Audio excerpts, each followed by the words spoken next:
Come party with me to celebrate my victory at Area 111 this Friday. We're going to turn up, powered by Co-op. Yeah.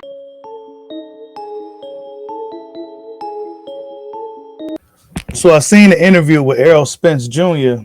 I seen the full interview now. I just checked out the whole thing with AO, his wife, and it was a good interview, man. Errol Spence, like I assumed, he's back to the Errol Spence Jr. he was before he veered off into the wrong path. But there's some things that he spoke about in his interview that just got me wondering. Right? Is Errol Spence? I don't want to say is he damaged, but based off what some of the things he said in his interview, it leads me to believe that man he was going through some shit, right? To be frank, Errol Spence was going through a lot, right? Based off of some of the things that he was saying in his interview, his teeth, he's having insecurities about his mouth. He explains in the Dennis Ugas fight why he did what he did in that fight, and basically it's because he ain't got no front teeth. I'm thinking he had porcelain veneers, but no, he has partials in his mouth. And he said he spit his mouthpiece out in Danny fight because of the same reason. And this is why he had his face mask on back during the C19 time. He had his face. I was wondering why he had his face mask on like that, because he said he took it out before the fight with Danny. So that's why he had that mask on, like they didn't want nobody to see his mouth. He was embarrassed about it. So in the Dennis Ugas fight, when he went looking for his mouthpiece and doing all that, it's because he thought his teeth got knocked out and he didn't want people to see him on camera with no teeth. Like all that was going through his mind in the middle of a heated battle. It's crazy, right? But man, Errol Spence, man. Basically acting like I was 2, 3 years old all over again. So it just meant a lot knowing that my poor family was still in my corner and still 100% down for me. Even though what other people were saying that he's done and he come back in the ring, he'll be a shell of himself and all those things, and just coming back and just I don't think I had a clear mind at the time. I was still going crazy. Going crazy. It'll be messed up. Kind of mentally.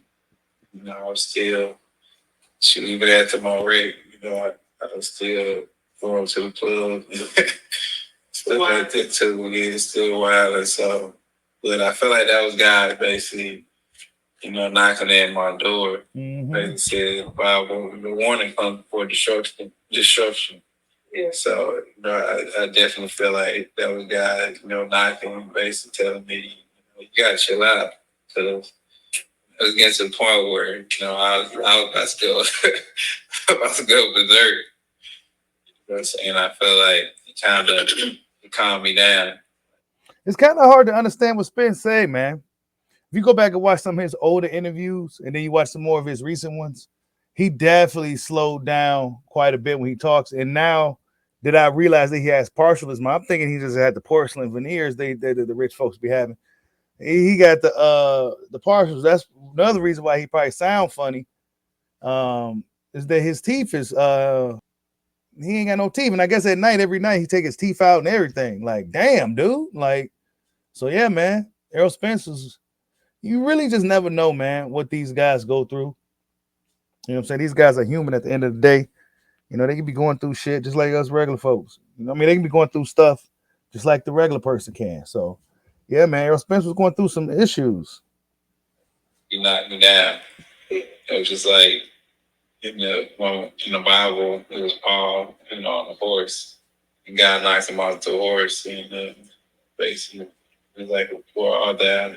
Talking God. When did you fall in like? Yeah, he knocked him off basically the high horse. I was on my high horse, and I feel like God knocked me back down to humble me. Yeah. And basically, telling me, stay focused. Yeah. You're heading the wrong way.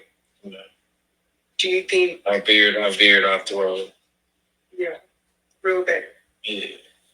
Do you think that, like, after your wreck, you just like that's when your perspective changed? Like you was wild for real. And see, even his girl said he was wilding. And I've been saying it. But fans got on your boy Bushido. Oh, let him live. If there's one thing I cannot stand, is when folks say, let him live.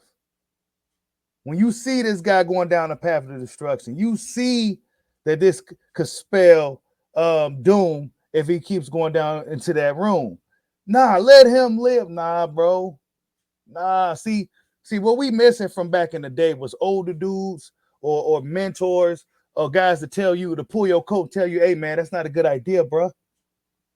How about you try this over here? Nah, we ain't even got that no more. But when guys do say stuff like that, right? Something that they feel may not be a good idea, dudes say, oh, let him live. All right, man. But look, I've been saying it for years because I told you guys, and I say it again. I'm an Errol Spence fan. But I saw what happened.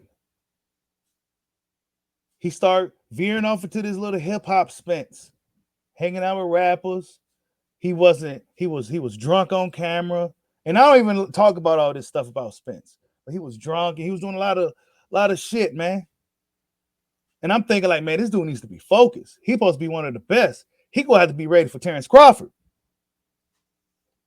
Nah, his fans is like, nah, you just a hater. But now he woke up, man.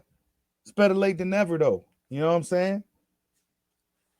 I tell my OG, like, man, I'm glad Spence talking right again.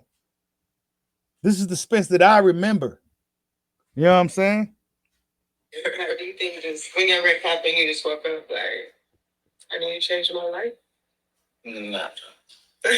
I feel like it took a while. I got hard. Yeah, like even like after my wreck, I was just like, stuff happens. That's my whole mentality anyway. But I just feel like I still haven't, matured, and I didn't take heed to the warning at all. Like that just happened. It was like, yeah, because after the accident, he said he was Superman and all this stuff. So yeah, Errol Spence really didn't really click back in for Spence probably till probably within the past couple of years or so, right? It probably really didn't click back in for him probably within the past year or two, whatever the case may be, right? But Errol Spence hanging out with Yellow Beezy, and you hearing stories about these goons, these hip-hop goons chasing him. I don't even want to get into detail about all that, you know what I'm saying? But now he's back. He's being a family man. He's with his family. But one thing I still question, right, is Errol Spence, would he have been, because despite the accidents and everything else, he still is trying to make 147 pounds. Been at the weight division for a long time. He had wide spots of inactivity. But what I could take from the interview, man, the Errol Spence got humbled. You know, what I could take from everything. Errol Spence been humbled. But I'm not going to have no excuses, because when this thing with Crawford happens, there will be no excuses.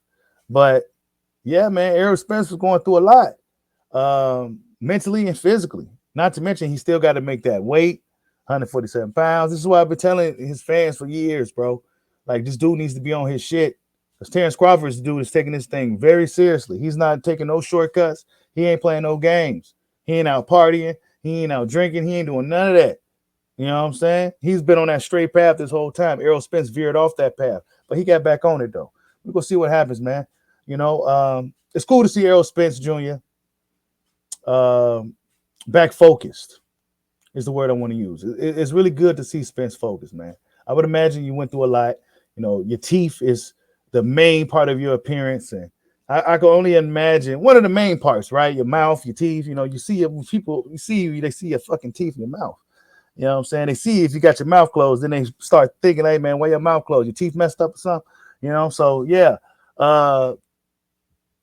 Insecurities, man, in the ring. That explains why he making rookie mistakes. You know, he didn't say that then and there, but he opens up and just lets everybody know, like, look, man, I got PTSD. I can't I can't drive on the highway against the wall. I got to be in the middle. Like Errol Spence is going through a lot mentally. He still got PTSD from the accident and everything else, man. So yeah, man, he's a tough dude though.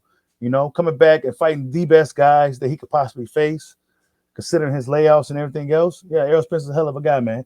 But yeah, man, I'm glad to see Errol Spence back, man. Errol Spence Jr. is back focused. He's and he's gonna do right by himself and his family and by boxing. So yeah, man, salute to Errol Spence Jr. Salute to AO on the rocks for the interview. It was a really good interview. But that being said, I still got Terrence Crawford stopping Errol Spence in 9 rounds. Like and subscribe, Hodge boy. Peace out.